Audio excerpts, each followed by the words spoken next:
And that's why the Legend of Zelda franchise blew up and inspired countless video game developers. Huh? What? We're in the beginning of the video. It's okay, you just seem to be slightly confused with the chronology of the rise of rubric. Just like millions of fans still get confused and argue about the timeline of the events of different Zeldas. But why are there millions of fans in the first place? And why does each new Zelda release make so much fuss? Wipe the dust of your Ocarina and put the Majora's Mask on. Today we're going to talk about the rise of the Legend of Zelda. An important disclaimer: this is not the series' history, so I'll focus on the most notable games for home video game consoles. Let's get to it. You must save her, my daughter.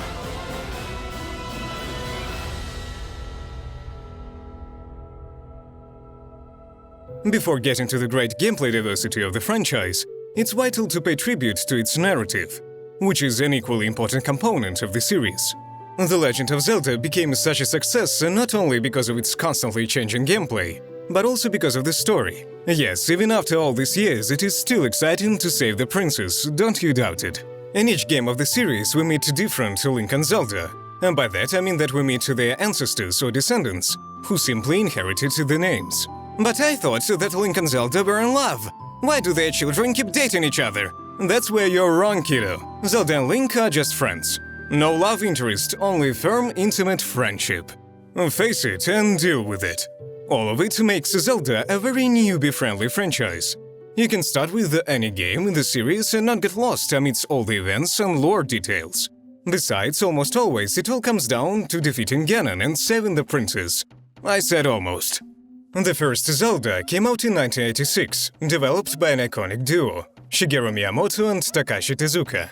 In the mid-1980s, they were simultaneously developing two different games: The Legend of Zelda and the very first Super Mario Bros. The guys are true legends. And to prevent the games from resembling one another, it was decided to make the development process of each as distinct from the other as possible. If in Super Mario an Italian plumber moves strictly from left to right, jumps on Goombas and passes various obstacles, then in Zelda the protagonist can go wherever he wants, challenge monsters and explore dungeons. Such an approach allowed the simultaneous development of two strikingly different games. Only Mario came out almost half a year before Zelda, in September 1985, and by the time Zelda made it to the market in February 1986, the rapidly developing game industry was already accustomed to the trend on side-scrolling platformers launched by the mustached plumber. So when The Legend of Zelda appeared in shops, young gamers looked at it in bewilderment. The first launch made everyone absolutely stumped. The player found himself standing in the center of the location with a small shield, free to go anywhere he wants. No markers, no hints. By walking a little further, you could enter a dungeon and get the sword, crucial to beat the game. But back then it was hard to understand. Many started running from left to right, purely out of habit, where they bumped into a dead end or got slain by a monster. To prevent occasions like this, the game had a detailed manual written for console gamers who were unfamiliar with the concept of RPG, which explained that Zelda is a unique game that requires a different approach to be beaten. Before rescuing the princess, you had to explore a number of dungeons, scattered around the map, stack your inventory with useful goods, increase your health bar and upgrade your sword. Only then, after having explored the entire location, could you go and help out the princess in distress. However, if you were a tryharder to the bone, you always had an option to beat the game using only bombs and the shield.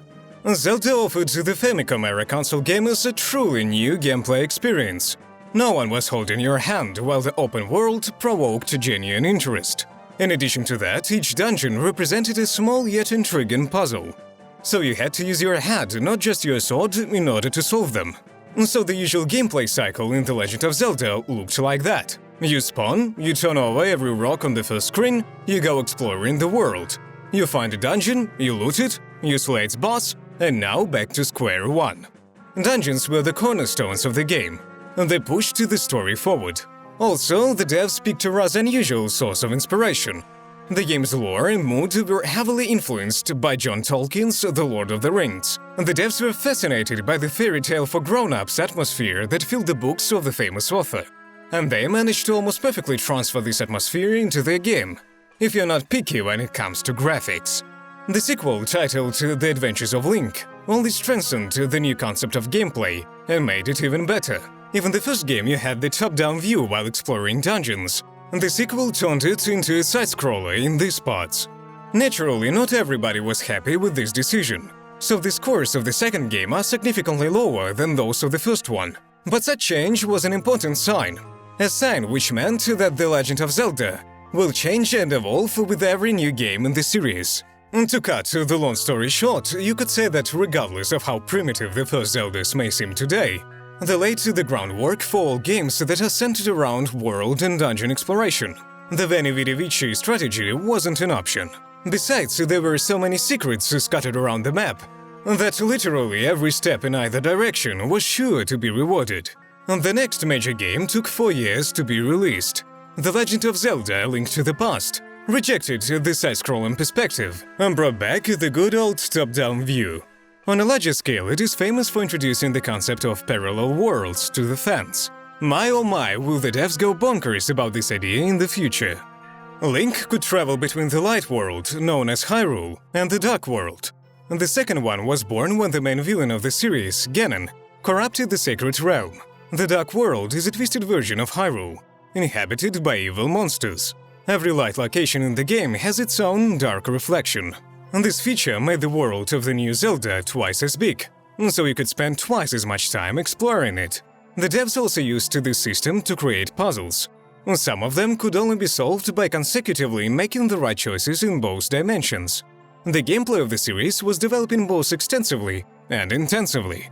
One can say that the trilogy of main Zeldas represents the golden age of the franchise, when the grass was greener and the games aimed to polish their gameplay formulas, instead of creating a non-digestible abomination of several parallel universes. Even today, I still love to install the very first Zelda and just dive into it for old time's sake. No hints or internet research.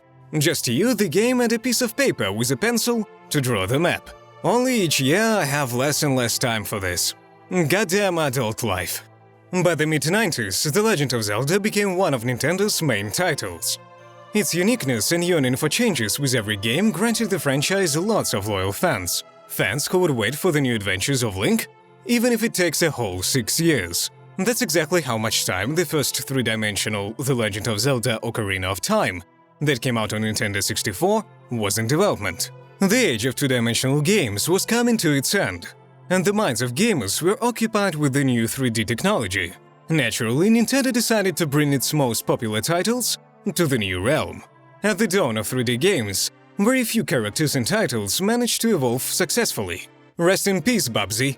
Yet the developers of The Legend of Zelda not only managed to impeccably recreate their formula, but to make 2 games that are still viewed as the best in the whole franchise by the majority of fans. And by the way, let's not forget that the games for Nintendo 64 were released on cartridges.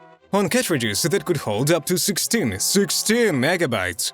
Their capacity was expanded to 32 megabytes, especially for the new Zelda.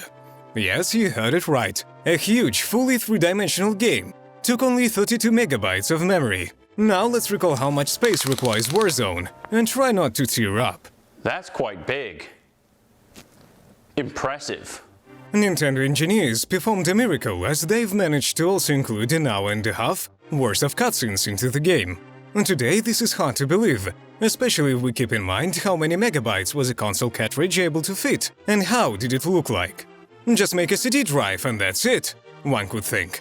But Nintendo always did things its own way, which wasn't always clear to us, mere mortals. From now on, we were able to see Link from the third-person point of view, while the open world became so vast that it was best to explore it on a horseback. The combat system also underwent a drastic overhaul, which made it much more similar to the combat system of today that everyone's used to. You lock onto an enemy, you use your shield to block, you dodge if needed, and attack whenever it's your turn. But we have gathered here today not for a detailed review of the game, but to witness how accumulating changes only boosted the popularity of the franchise. So, right at the beginning of the game, Link gets his hands on the Ocarina of Time, which can learn up to 12 melodies throughout the game. They help you to solve puzzles as well as to fast travel to the locations you've already been to. It is thanks to the Ocarina that Link obtains the legendary Master Sword, and all of a sudden gets sent 7 years into the future, where he's no longer a boy but a young man. From now on, our protagonist can travel in time while child and adult versions of Link have different combat and gameplay in general.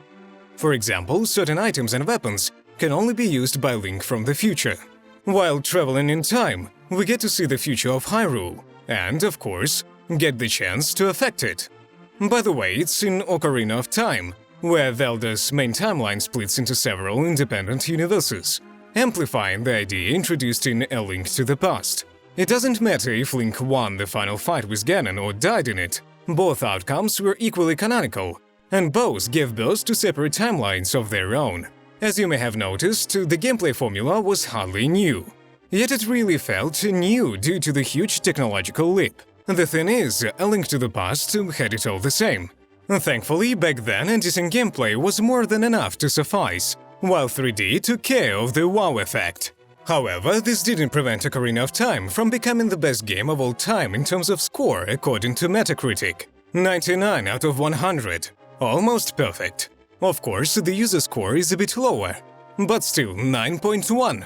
I would call it a rare unanimity that is explained by an outstanding quality of the game.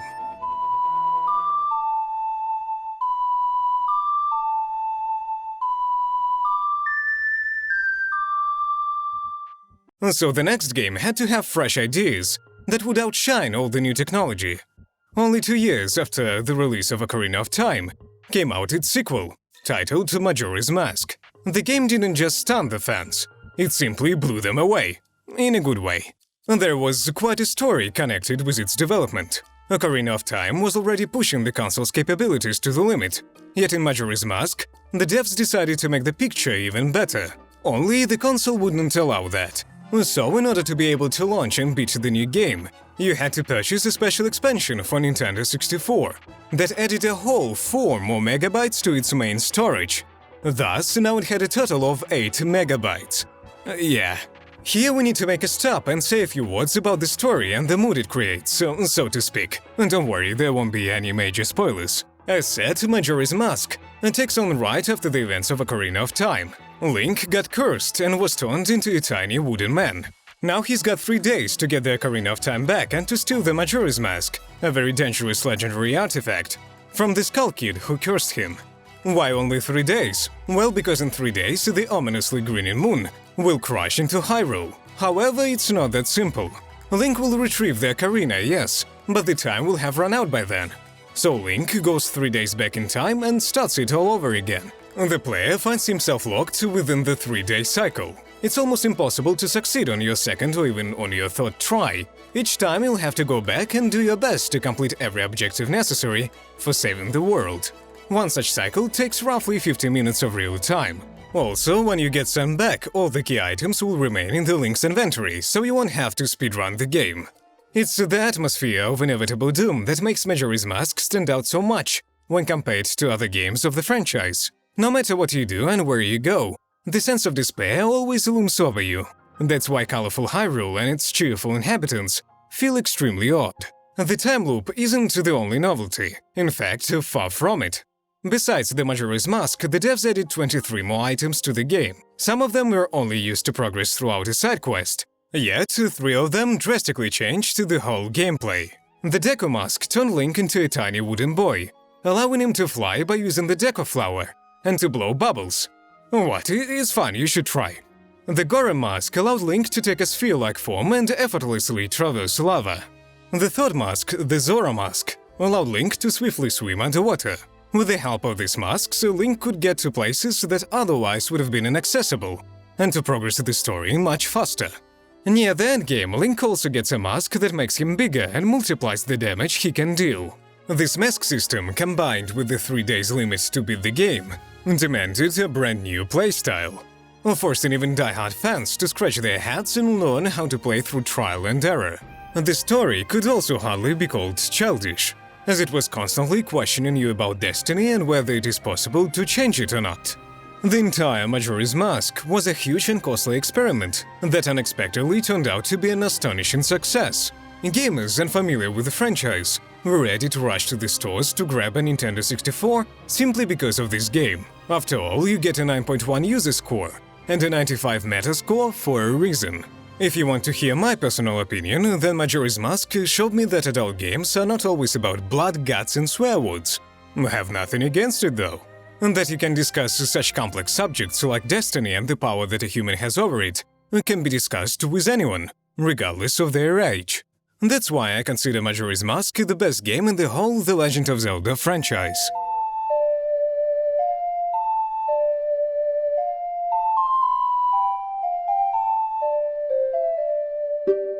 After Nintendo 64, the company released the last classical console, Nintendo GameCube. Although if we look at the gamepad of Nintendo 64, something's better left forgotten. After that, Nintendo decided to try something new, and released the Nintendo Wii, which was all about motion sensing by using special nunchuck remotes. At first everyone was baffled, to say the least.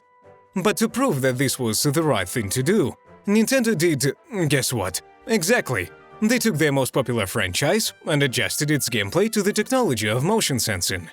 The first faltering step was made by The Legend of Zelda Twilight Princess. Why faltering? Because the game was released on GameCube as well as on Wii. So the devs decided not to burn their boats just yet by completely switching to the new technology. If the GameCube version of the game felt pretty much just like a regular 3D Zelda, then the Wii version was really something else. First, you had to swing your remote to hit an enemy. Secondly, certain sounds came directly from the speaker that was built into the controller. The idea has since been reused on DualShock 4. Moreover, you weren't allowed to move the camera freely without entering a respective mode. At first, all this was quite frustrating, but once you get used to it, it actually started to feel much better than holding a gamepad with swelling fingers. Other gameplay elements remained unchanged when compared to the previous games of the franchise. Big open world, about 10 cool dungeons and numerous secrets and Easter eggs. The world of Twilight Princess was also divided into two parallel ones. There is our beloved Hyrule, and then there is the Twilight Realm, where Link turns into a mighty wolf. This feature completely changed the gameplay as you couldn't use your swords nor the items from the inventory while in the wolf form. Powerful paws and a mouth full of sharp teeth were the only weapons in your disposal. Nintendo decided to polish the new motion gameplay in The Legend of Zelda Skyward Sword that came out in 2011. The game was a Wii exclusive, which meant that Nintendo had decided never to compromise. Not even in the face of Armageddon. Well, no half measures, is what I meant. Now you were allowed to not only explore the world, but to fight, use your bow and even fly by swinging your Wii remote and the nunchuck. All of that was done so you could get a brand new experience from the usual gameplay core. Otherwise, it was The Legend of Zelda that we know and love. And not just another Zelda, but the first one in terms of the timeline. I totally missed out on this Wii ideology, to be frank. Apart from the new way to interact with the world via an unusual console, those games didn't have anything groundbreaking. They even looked kinda bleak when compared to their Nintendo 64 predecessors. Nonetheless, these two Zeldas were still great, top-notch games that totally met and even exceeded the expectations of the franchise's fans, as well as those of simple gamers. Skyward Sword had 8.1 on Metacritic, while Twilight Princess scored 8.9. These numbers speak volumes.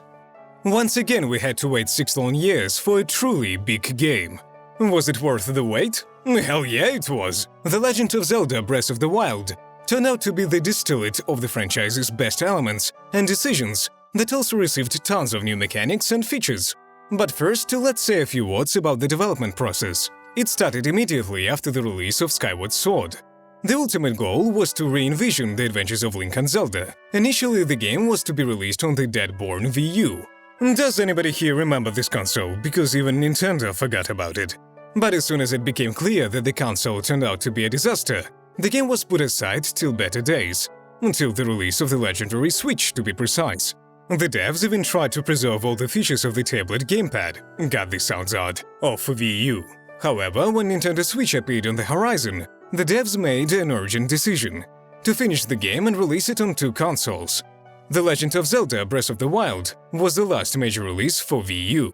Surprisingly, the game performed better on the new hybrid console than on its old, yet well-known home predecessor. Also, this is the first game in the series to have fully voiced main cutscenes. Don't get me wrong, Link has always been a mute protagonist, and he still is. What's great is that other characters can now talk. Breath of the Wild also has the largest open world the series has ever seen. which is divided into several biomes. The weather in each biome affects the gameplay. In the desert, it's too hot during daytime, so you have to wear special clothing, yet at night it's absolutely freezing. You also need a warm jacket to explore the mountaintops, and fireproof armor to explore volcanoes. The whole map is made and filled with content by hand. See, Ubisoft, it is possible. Every few steps you encounter an outpost or some curious puzzle, after solving which the game will give you something useful. Mountain climbing has also been introduced. Took them long enough, but better late than never. Link now has a stamina bar that allows him to climb various cliffs. Combined with the paraglider, this gives us freedom of movement that previous games of the franchise could only dream of. Strictly structured and limited in quantity dungeons have also been completely redefined. There are more than 50 of them in the open world, and each one contains a cool physical puzzle. Oh my, I think we need to slow down a bit. You see, this game has lots of redesigned and overhauled mechanics that make it stand out so much when compared to other games of the franchise. Yet the timeline of the game is still a matter of heated discussions. Breath of the Wild's visual design was another aspect worth admiring. The game was released on Nintendo Switch, which isn't the most powerful console, as we all know. But thanks to cel shading, Breath of the Wild doesn't just look beautiful, it feels like an interactive masterpiece by His Majesty Hayao Miyazaki. This shouldn't surprise you though, because the devs had watched dozens of various iconic anime while working on the visual aspect of the game. The style they achieved may seem rather simple at first, but just look at these passages. Once again, we see that the technological aspect of graphics doesn't really matter without proper stylization. In conclusion, The Legend of Zelda Breath of the Wild is a brilliant mix of all the experience that the developers have acquired over the decades. They took all the best, threw away all the rest, enrobed it in a great visual style, and got a game that can compete with Majora's Mask. I mean, what else is there to say? Even I bought a Switch exclusively because of the new Zelda. Once again, the new Zelda found itself under a tsunami of the highest scores. Users have agreed to give the game 8.7 on Metacritic, while critics themselves gave the game an almost perfect 97 out of 100. If you'd like to hear my personal impressions, Breath of the Wild evokes long-forgotten childhood feelings within me. They date back to the times when I wasn't examining games from the perspective of quality and various mechanics. I was playing it to my heart's content, feeling like a trailblazer while exploring the enormously vast kingdom of Hyrule, finding something peculiar around every corner. As you see, the secret behind the rise of The Legend of Zelda is good planning and proper development of the series' elements. The core of the gameplay remained the same. The devs only altered some technological aspects and developed already existing elements while cautiously adding new subtle mechanics. Thanks to that, each game feels different from its predecessor. Old fans are always presented with something new, which means they will be eager to purchase upcoming games of the franchise. Plus, let's not forget about the unusual narrative that makes each new Zelda truly new and self-sufficient. All of the above helped The Legend of Zelda not only to conquer millions of hearts, but to receive countless awards as well. The very first Zelda is considered the best game in video game history, according to Game Informer. The second game was given the title Game of the Year in 1988, according to Nintendo Power. IGN named A Link to the Past as one of the best video games of all time in 2005. Ocarina of Time hit the jackpot of 9 Game of the Year awards, while Majora's Mask was named the best Nintendo 64 game ever. Twilight Princess, Skyward Sword and Breath of the Wild were treated the same way when they came out, and I'm sure that recently revealed Breath of the Wild 2 will make as much fuss. Each game from the franchise that was released for home video game consoles won some kind of Game of the Year award. If that's not enough to prove the grandeur of the franchise, then millions and millions of loyal fans, their appraisals and warm memories will surely leave no doubt. Thank you very much for watching this video. Don't forget to smash that like button, ring the bell and subscribe to our YouTube channel. The rise of which video game series would you like us to talk about next time? Tell us in the comments, and stay tuned!